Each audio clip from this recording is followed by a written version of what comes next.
late. Everything I do, get it past slow. Think El Castro, knowing that the past broke. Not understand, now life's like a blast. Whoa, understand rules, it's eternity to blast mode. Listen, bad to be around, feeling steady though. Grooving on that speed when we up in the stereo. Listen, put the volume up, let's say what's up. Listen, all we doing this music going foolish up. Room with my team, Dirty North, we around. If you're looking for them boots, out sale for the crowd. If you understand, listen, now being heated and fitting. Putting this out, can you feel it in the ocean?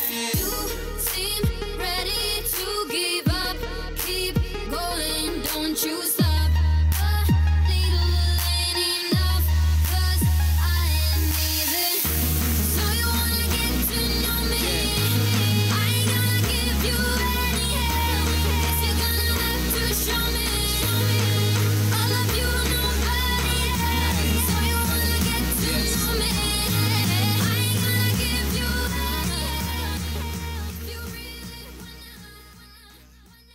Hello, everyone, and welcome to the Open Beta 32 patch notes. Adanas, community manager on Hand of the Gods, joined by game designer Austin Gallman, and I'm actually really excited about this patch. I am too, man. This is gonna be a good one. This is a healthy patch too, and I think hits a lot of things that we've been wanting to get into the game, as well as introducing a ton of new cards and a ton of balance as well, from feedback from the community, as well as kind of the competitive circuit that's been running, the fall circuit as well. And a side note is we actually just released the announcement for the HiRez Expo qualifiers, the $50,000 Founders Tournament. So you can check out handofthegods.com, use the esports section on the sidebar, and then you can find out how you can enter the tournaments. Those are going to be starting October 28th. So check that out. But exciting stuff. You only care about the game. I know. You're just like, I just want to play the game right now. We can't enter those tournaments. Can I play it right now? I don't know. Live? Can we get a laptop? I don't know. No, we got to do patch notes. These guys have been waiting for a while. All right, guys. So as always, we're going to start with all the new features coming into this patch, and we have, I believe, over 15 new cards, and we're going to be starting here with neutral. First up is Aegean Outcast. This is a neutral melee unit, 4 mana, 4/4 common, with the Warcry swap the attack and health of a unit. Yeah, so this is just another really flexible neutral minion that kind of can slot into almost any pantheon, and it's really great. It allows you to, either if you have something that has higher health, lower attack, you can kind of swap them out to be able to trade off with something, a high priority target, or swap the health of an enemy unit to kind of get into range for removal. So it has a lot of different applications that you can do in lots of different scenarios, and it's a really, really great card. Yeah, and we have a video of this as well, so we're going to jump into that and kind of show you the unit in action. Yep. Yeah, and as you can see here, it's kind of basically that exact scenario I was talking about before, where you're able to get it down into range to be able to trade with. Yeah, right there with the Sobek. So lots of useful situations that we found in playtesting. Up next is Occult Deadeye. This is a neutral range unit, 5 mana, 4/4 rare, with the afterlife effect of return a random god from your graveyard and reduce its cost by 1.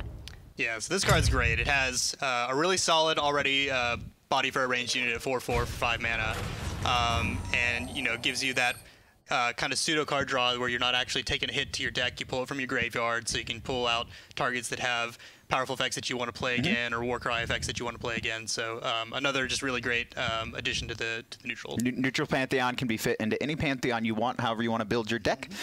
Then we have Siege Master. This is a neutral range unit as well. This one's actually pretty targeted here. 3 mana, 4/1 common, Warcry, destroy 2 structures. Yep, and this card is very narrow in its design, which is intentional, and it's meant to deal with a very specific type of card, which is structures. So it's not a card that you'll necessarily play in every deck or at any time. It's really kind of one of those meta-dependent decks. So if structures are something that are really strong at the time, then you would maybe look to have included in your deck, or if you are a deck that's very strong on its own, but its one weakness is dealing with specific structures, and you would maybe put it in there to be able to account for that as well. And again, obviously, Hindu would be the big one for this, but this does counter certain structures such as Runestone of Fire in the Norse Pantheon if you need to deal with those, as well as Inferno Cannons with Rome. So obviously going to be pretty wide options. Then we have Sellsword, neutral melee unit. This is going to be a 3 mana, 3/3 common. Warcry, heal your summoning stone for 3. I feel like I've seen that effect before. That's right, yeah. So we basically took the Warcry that used to be on old Blade Master Rest in peace, and put them on this guy. So you'll still have that that heal option that you used to have on Blade Master if you still need it. So obviously. It works really well with Egypt and a lot of the synergies there, but if you just need a really, a defensive item to help you kind of stabilize, then you can play that as well. And one note is, I believe in the video we showed it was a 1/5. Yes. It'll actually be a 3/3. Yeah, the stats were not accurate on that. That was from an earlier development build that we were kind of messing around with. One more neutral card coming in, and it is Tusky. I love Tusky. I do too. I'm so Tusky's glad. just like a mascot-esque thing for kind of throw back to one of the original Smite cards, Artemis. Tusky here is going to be a neutral melee unit, 3 mana, 4/2 beast. So he does have the beast tag, and Warcry, move to a random enemy unit and stun them. Yeah, I love this card. It's obviously intended for an aggressive approach. It works really well in aggressive beast strategies. You can kind of play them out there. Stun something that they put into play and either continue just beating down on their summoning stone or be able to trade with it effectively with something that you already have out there so that you can keep your board state going and just keep the damage rolling. So really, really good card that you can throw in with that. And you can even play it in a non-beast deck, an aggressive deck that's not necessarily running beast for the same sort of effect. And also something to note is Tusky does not have charge, but his ability does move him to the location of the unit he stuns. That's right. Okay. And then we have some of the new gods coming in and units. We're going to be starting with Chinese. And we have Daji. We just have card art for this one, but she is a Chinese melee god, 5 mana, 5/5 epic. Warcry, give a beast 2/2. Yep. So this will actually be the first god in the game that has direct synergy with beasts. So I mean, you do have some gods that have some beast synergy, such as like Bastet, but this is the first one that directly impacts beasts. So you can play this kind of at the top of an aggressive beast curve to get that last bit of damage that you need in, or maybe buff up some other units that are targets that you want to get out of removal range. And also, it's just like a 5/5 body for 5 as well. Exactly. So it's a relatively aggressive unit that you can play. Then we have Artemis, so Greek getting a little bit of love here. This is a high mana cost, but has a pretty interesting effect. 7 mana, 4/5 rare. Warcry, reveal the top card of your deck, deal its cost as damage to an enemy. Yeah, so you can see it right here. Pulled old Athena, which is 6 mana, and you can do the damage to any enemy. Yeah, any enemy, including the summoning stone, so you can go directly there. Yeah, let's watch that one back because that was pretty fast. So we'll just take a quick another look. Now, it's important to note that it does not draw the card, correct? It does not draw the card, so you reveal the top card. So you get the information still, so you know what's coming up next, either on what you're going to draw in your next turn, or if you have ability to draw cards, you'll know what your next card's going to be. Does your opponent know? No, this is only revealed. So they'll see the damage, and maybe they can kind of they'll know, oh, he's got a 6-drop card, but they won't actually know what the card is. Yeah. Okay. Up next we have Inferno, so a Chinese spell. Inferno, 10 mana, common, deal 8 damage, and this can target absolutely anything, including your own summoning stone if you really wanted to. Yep. So this is just look at this. This is look at this. Oh yeah. I love that. It's great. It's like an old action movie, just like the explosion from that at the end. But yeah, it's just a very straightforward card. It just does damage. This is the most expensive card in the game, our only 10 mana card. Still don't have a 9 mana card either. No, we do. You always forget the. Book of the Dead. I always forget it. I don't know how. But yeah, so it does one thing and one thing only, but it does it very well. And it does it a lot. Then we have a new Roman god, so I think we spoiled this one a little bit. Bacchus is coming to the game. He is a melee Roman god, 4 mana, 4/4 rare. At the start of your turn, Bacchus drinks his wine and gains an additional random effect. So I think we're just going to it shows him cycling through them. The random effects are going to be 4 of them. So it is Protect 1, +1/+1, attacks hit adjacent enemies, and immunity to melee. Yeah, so you can get 4 total. You can't get a duplicate of any given one, and once you have 4, you can't get any more. Okay. But it's one of those units that just gets stronger and stronger the longer it remains in play. And it's really thematic because he's just getting drunk. He's just drinking getting his wine and just stuff just starts happening when you get drunk. Yep. So it's one of those kind of a sillier card, but it's a lot of fun to play. I also think this kind of really fits into a slot that Rome was struggling with, which is they have Mercury as a 3-drop, but then it kind of teeters off, and they have Cupid at 4, but you know, a lot of it is his war cry where he's stunning you. It's not really a big body. And then they have the big gods of Sylvanas and Terra later in, and Hercules as well. And this kind of, I think, is going to allow them to have a god that helps them get to their late game positions better. Exactly, yep. Then we have War Burden. This is another Roman introduction. Roman spell. I'm sorry, I lost my place here. 3 mana common. Target a unit. The owner's cards, cost 1 more until the unit is removed from play, and this can target both your own units and enemy units. That's right. So this is one of those cards where the most common scenario where you'd want to use it is your opponent has a really strong card that they're just keeping on the back line that's either gaining some incremental benefit over the course of the game, or has a really strong passive effect, and you kind of want to punish them for that. So you put this on there, and their choices are either they actually get in there and start dealing damage and have to trade their own unit, trade with something, or they're going to accept that each turn everything's going to cost 1 more. Exactly. Yep. Up next we have some Mayan love. So Mayan spell. This is called Gravedig. This is a 2 mana rare card. Discover a card from your graveyard. Yep. So it just goes kind of right Very along thematic. the path of the same theme that you've seen a lot of with the Mayan pantheon of graveyard stuff. So this is just kind of another tool in their toolbox. Again, you're discovering 3 cards, so you're not always going to get, if you have more than 3 cards in your graveyard. The later the game goes, the more diluted the pool is. Just like Barter Soul, where it's like the later it goes, the kind of riskier it is on what you get. You never, maybe you pull your mana potion as one of the options. And if you pull the mana potion, that's really bad because you're spending 2 mana to get a mana potion. Yeah, I mean, I wouldn't expect anyone to select mana potion when they use this card, but you never know. Yeah. You never know. Yeah. Then we have, this is not a new card, but we have readjusted some of the stats and the ability on Agni. The remaining stuff is going to be all Hindu focused. So Agni, his mana cost has been reduced to 4. His attack has been reduced from 4 to 2. And his war cry before reincarnation is now deal 1 damage to all enemy units. And then the reincarnated war cry is deal 2 damage to all enemy units. Yep, so a lot of people were asking us, why doesn't the Hindu Pantheon have any sort of board clear? Now they do. So you have a good on-curve option at 4 mana to deal with a lot of the kind of the weaker threats, especially, it's good answer to zombies, as you kind of saw in the video. And then you get you'll get it back later in the game to play at a higher cost to deal with a little bit stronger stuff. Healthier stuff, yep. So up next here is going to be a new Hindu spell. This is Aspect of Life. Still working on the mana cost. Again, all this stuff, balance is not final until actual release. I believe this is one of the ones that is still being tweaked a little bit. Discover a 1/1 clone of a random unit in your hand. Yes, this card is super, super cool.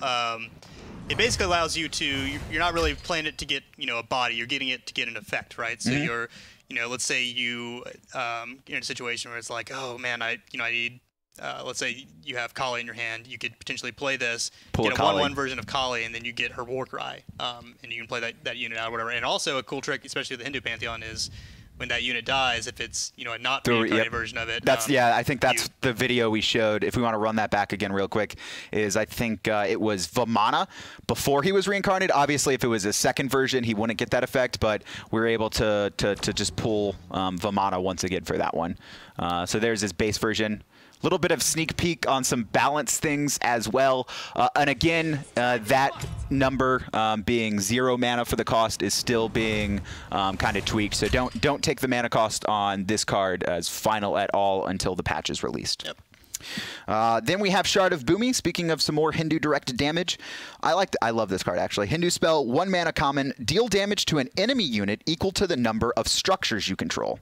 Yep. So this is another removal option for Hindu to kind of help them stabilize throughout the game, and it directly ties into one of their main mechanics, which is the pillars, which are all structures. So it rewards you for playing out structures, using the structures to gain advantage throughout the game. Then you get this payoff with this card.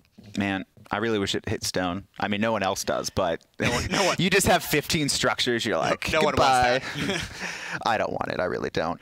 And then final card, I lied. It is not Hindu. It is Greek spell, and this is actually, I lied. Boomy is not my favorite card of this patch. This is my favorite card because I've been wanting a Warcry retrigger in Greek Pantheon forever. So shock and all, Greek spell, 3 mana rare, silence an enemy, and trigger a friendly god's Warcry. Yep, so the Greek Pantheon has some new utility. So they get, not only do they get a silence, which is something that they haven't had outside of grabbing Chaos Spawn, but they also get the ability to trigger another Warcry, which is, Greek has a lot of them, obviously, and they have a lot of really powerful ones. So yeah, so you can re-trigger Thanatos, be able to execute a target again, so you get really good value out of this card if you have a decent and this card is like, you know, it's got multiple options with both the silence and the Warcry retrigger. I think it's just such a versatile card that is going to open up so much more potential in the Greek Pantheon. Yeah, it's also really fun. It is fun to be able to just trigger those again. I know. That's great.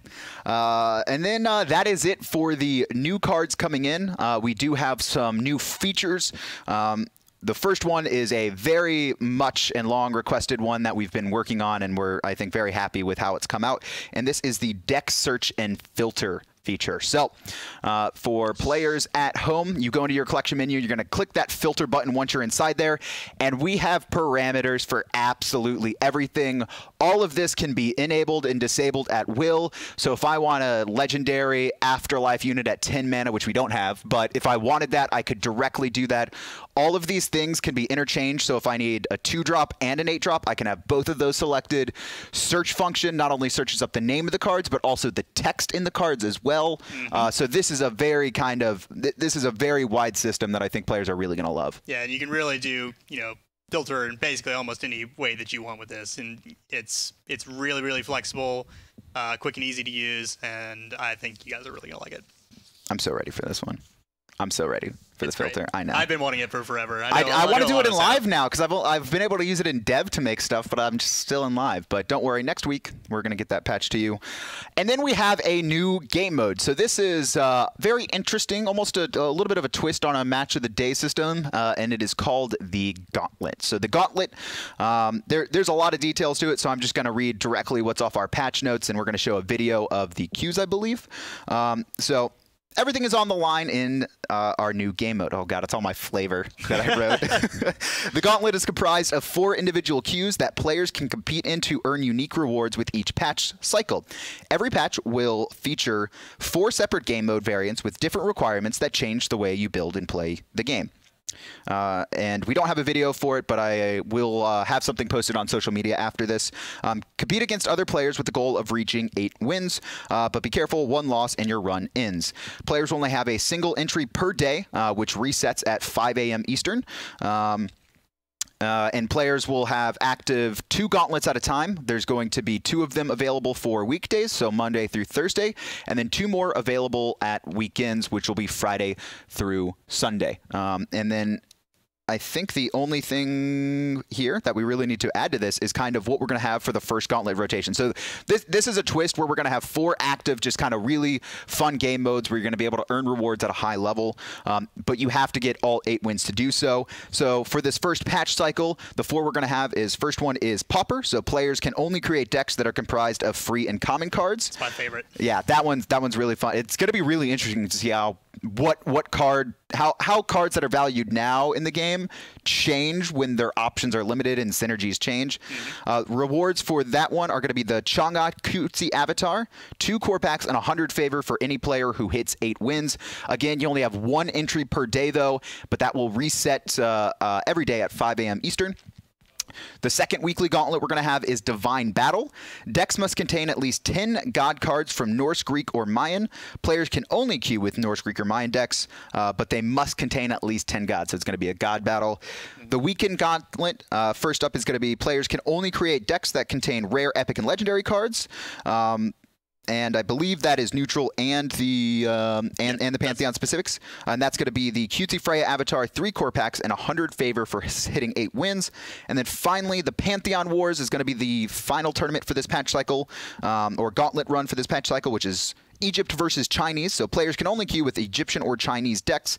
This means that all other Pantheons are not allowed in this queue, and that will be the Cutesy Bastet Avatar, 3 core packs, 150 favor if you hit 8 wins. So this is kind of a queue that's like, you gotta win. You really have to think about building your decks before you enter, because you need 8 wins and 0 losses. 1 shot per day too, so you really gotta think about what you're doing before you go into it. And this is just going to be the first patch cycle, and we're going to have a bunch of different new game modes. We have a lot of ideas for this that I think is just going to be a different and fun way to play the game. So yeah, I'm really excited. The rewards for these are really great too. Yeah, the QT. I know we've had the Q. We're teases, man. We're teases. I don't know who did that. We've got all these card backs and all these like avatars that were like, look at what you can get. Just wait until we announce what you have to do for it, though. So really excited to kind of see this one coming in. And again, check our social media after this, and we'll kind of show the overall thing about how those work. Then we have some general changes, a bunch of quality of life changes that I know a lot of players have been asking for. First up is the quick open packs. So no longer sitting through 10 seconds of animation for every pack you open. These can be opened instantly with the quick open option. Additionally, players can hit the space bar to activate this as well. There you go. Yeah, and you don't even have to flip over the cards anymore if you really don't want to. Yeah, you can skip through basically everything. The whole process, so it's just instant if you're opening a mass amount of packs. Then we have unit bars. So we have added a icon for silence on unit bars. So just kind of continuously looking for quality of life improvements and polish to add to the game. We didn't have this previously. So now you'll see once a unit is silenced, they'll have that little silence icon on the unit bar just so you can quickly look at those and know that that unit is silenced in case you had missed it because you were in the bathroom or something. Yep. And aren't too lazy to look through the combat log. Collection menu, a couple things for this. First up, we have cleaned up some text formatting for decks. So a little bit of text formatting on the deck names. That's just been more aligned and centered. Then we have units no longer say their voice lines in the collection menu, which I know a lot of people will be happy about. Hooray! I'm like scrolling over 5. God, it's like all of them at once. It's like what again? It's that's exactly what it was like. That's exactly what it is like. And then units no longer say their voice lines in the collection screen. So they'll have sound effects, but not their voice lines. So kind of, you know, for us, we already knew the gods and the voice lines, but a lot of new players coming in were like just trying to look over the cards, and it was pretty annoying for players. So obviously, we're always looking to make these quality of life and polish adjustments, which we've done there. Up next is going to be turn timer. So this is a pretty big one. Turn timer has been reduced from 80 to 70 seconds. So players, you're going to have to be ready to make those decisions a little bit faster when playing through your turns. Tooltips, we have cleaned up text formatting for keywords. Tooltips on cards, it's a little bit of a bug fixed as well. Obviously, when you played units in game, sometimes the text would be a little bit weird. Scaling on different resolutions was odd, and that's just been cleaned up. And then we have balance, which I know is what a lot of other people have been waiting for. Here it is. Here it is. We got some big hits, big buffs as well. First up, we're going to be starting with Annihilation. Mana cost has been increased from 6 mana to 7 mana, Austin. Yep, so this is been really one of those highly requested cards to see an adjustment for a while now.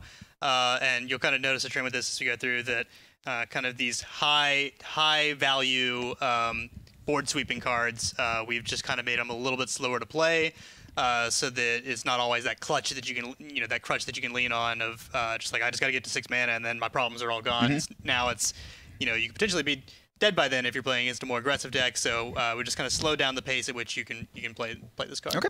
Up next is Anubis. So Anubis has had his attack reduced from 4 to 3 and health reduced from 5 to 4. So obviously a really powerful Warcry effect, as well as being a pretty big body for a ranged unit. Yeah. So this is another kind of trend you'll see with kind of some of the units that have really powerful Warcries or passives. They were probably a little overstated for what you were actually getting with that sort of effect. So this is one of those where he still has some combat value, but it's not as much as it was before. Okay, and then we are on to our second page. Aphrodite.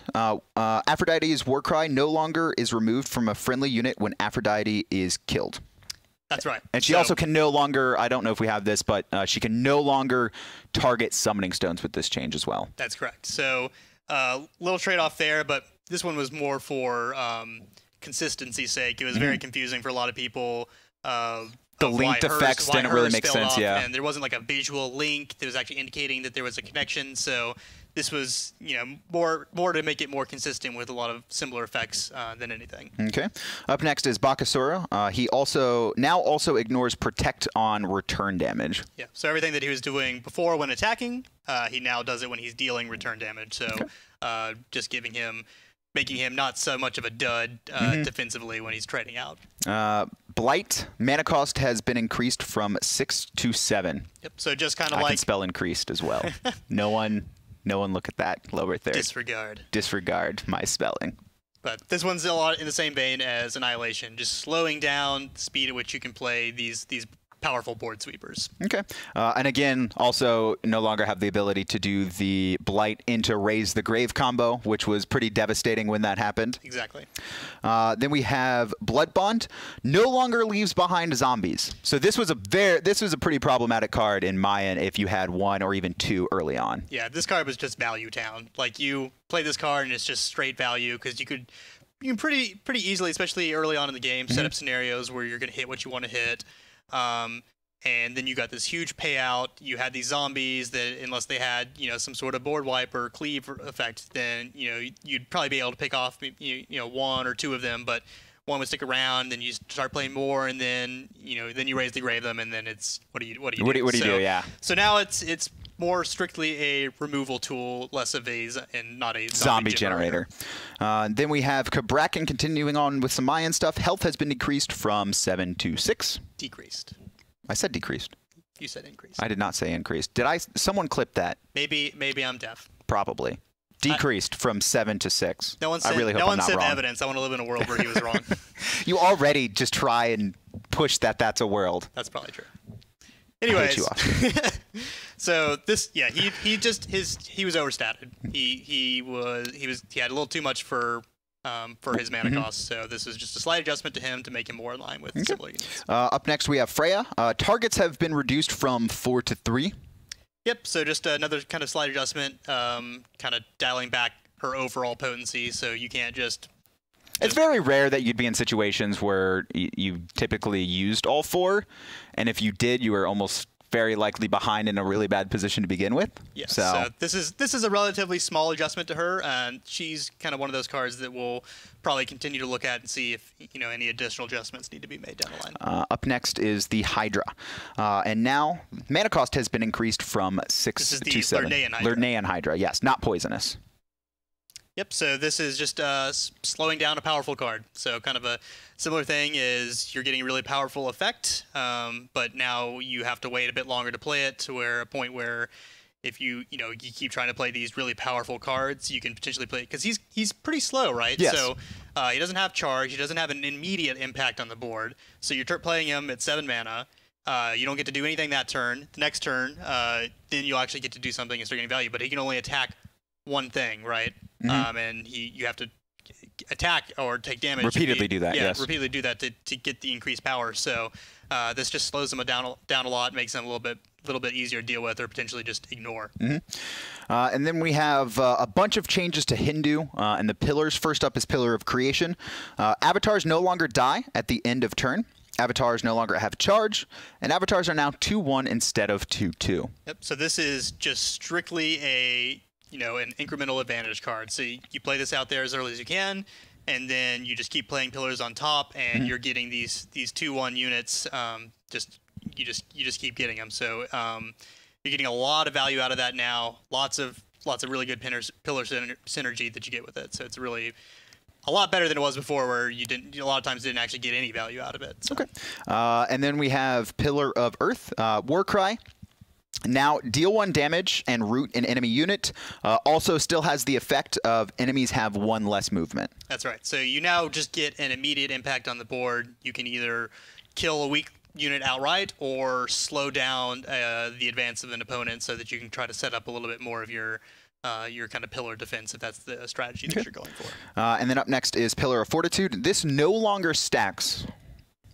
Yep. So it was just, if someone got 2 of these out there, at the same time, it was pretty rough. You got to play stuff. It got wild.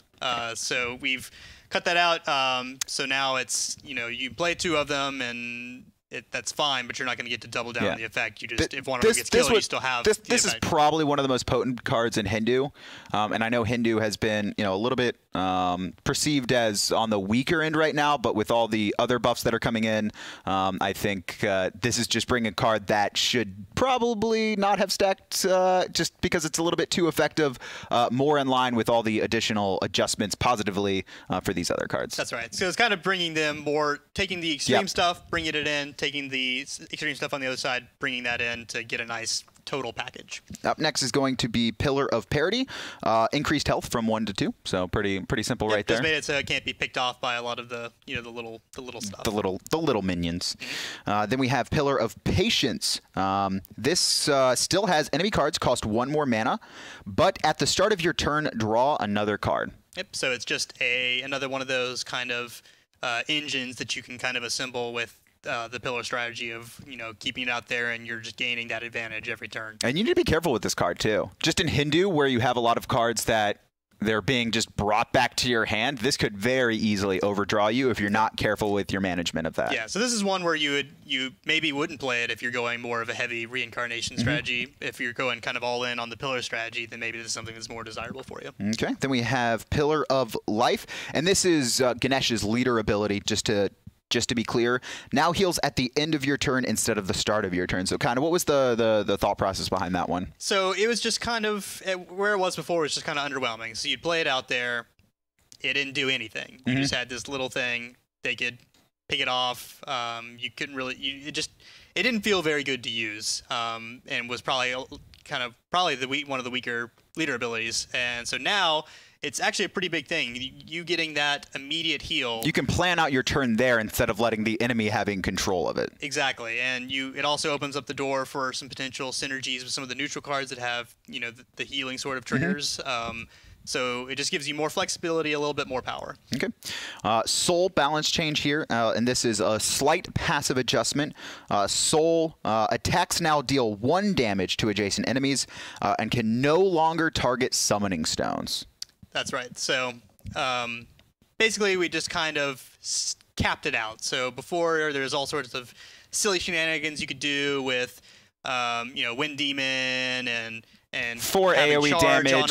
I hope you have an answer. Yeah, and it was just too much. So now you will consistently still have that cleave effect, but it caps out at 1 damage. So it's more of a kind of an early game deal with some of the weaker things, or just gain some additional damage in AoE later on in the game as well. Okay.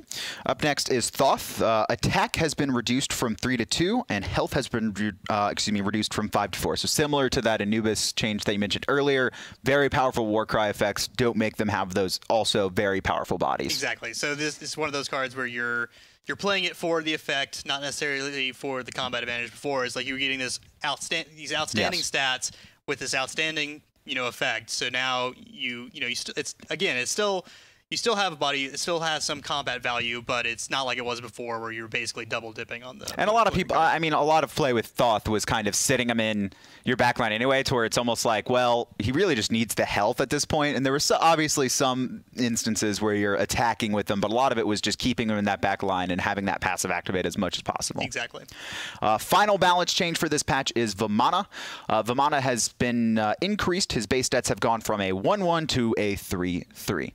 Yep. So he just wasn't a lot of value before. You're playing a 1/1 and getting the 4/4 across 6 mana. Just wasn't that great. So now, you're kind of getting a pretty vanilla unit the first time you play him, and then you get the big bump the second time you play him. Okay. So he's much more potent now, and actually worth playing. Also, kind of gives Hindu that god body at the lower mana cost that they can get out instead of Ram, which a lot of players obviously, very powerful card, but a lot of players like sitting him in the back, keeping him alive, and stopping leader abilities more than anything. That's right.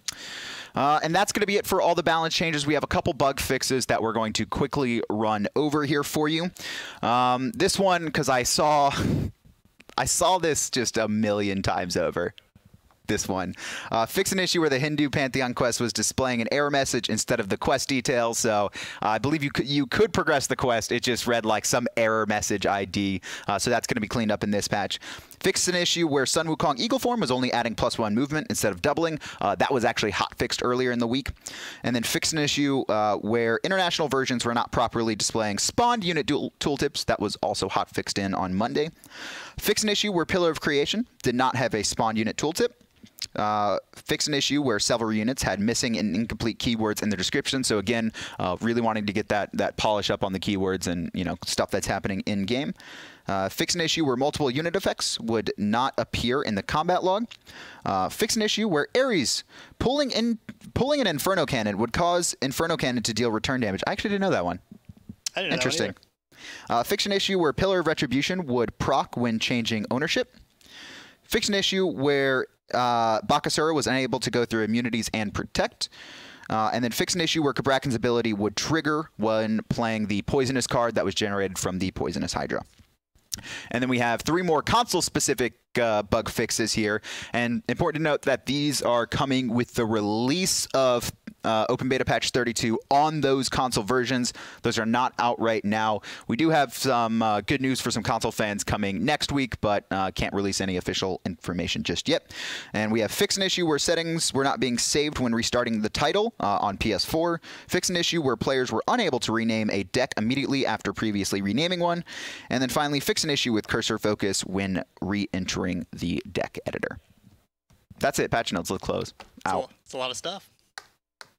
Don't actually cut our mics. No. Thank you guys for joining us for the Open Beta Patch 32. Really excited about this one. Make sure to send us all your feedback and feels. You can tweet us at PlayHOTG or kind of message out on Facebook, /Play Hand of the Gods. I know Facebook was down earlier. Maybe it's back up. Yeah, it was down. It was like a trending Twitter topic. HRX qualifiers once again are going to be starting October 28th. You can get the full information on how you can qualify for the $50,000 Founders Tournament in Atlanta, Georgia, 2018. There's so many numbers. Check it out, handofthegods.com. Get competitive. Thank you guys for joining us, and we are excited to hear your feedback on the Open Beta Patch 32. Have a good one, guys. See you guys next time.